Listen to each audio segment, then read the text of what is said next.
Hi, everybody. Mitch Schwartz here, your Las Vegas real estate professional since 1987. Here to talk to you about how you can understand your credit report better. You know, Fair Isaacs Corporation, that's FICO, F-I-C-O, said that credit reports range from 30 to 850 on the high. Now, as we get into this, you're going to definitely want more information than the short couple of minute video can provide. I would suggest you click the links below, follow it to the governmental website or the information about FICO, and it'll help you understand it even greater than what I can give to you here.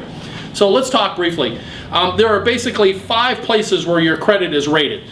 It's your payment history, which is about 35% of your credit. So that's how you make your payments. 35% of your credit. That's the biggest single weight that's done on your credit report.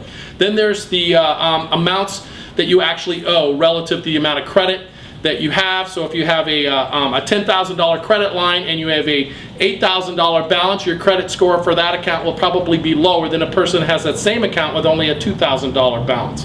So amounts relative to the amount that you owe to these people for the balance. It's very interesting, and frankly I don't want to get into it right now, but that's how they calculate it. The length of time you've had your credit accounts for 15%. So you don't want to just be closing accounts left and right if you don't have to.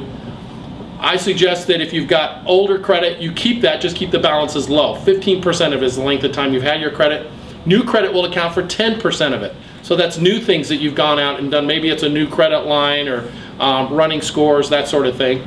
And then the last one, the type of credit. So type of credit would be anywhere from like a car loan to an installment loan, a mortgage on a house, or a credit card. Those are different types of credit. So they account for about 10%.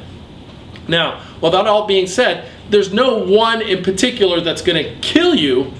However, as I mentioned before, the payment history is good for 35% of your score. So that just really reads into me that you need to pay your payments on time as best you can. Now, there are a couple of things that are not going to play into your credit report score. Things like your race, your religion, where you're from. All of those things have nothing to do with your credit score, and they should never be a factor. So if you ever suspect that that's the case, then you need to report it accordingly. I hope this information was helpful to you. I'm going to have another video coming up in the weeks to come that's actually going to talk to you about what you could do to improve your score. So be looking out for that. Mitch Schwartz here again. I hope you're making an awesome day. And if you ever need me to talk about anything you want, just shoot me off a Facebook message, an email, or give me a call. Thank you so much and making an awesome day.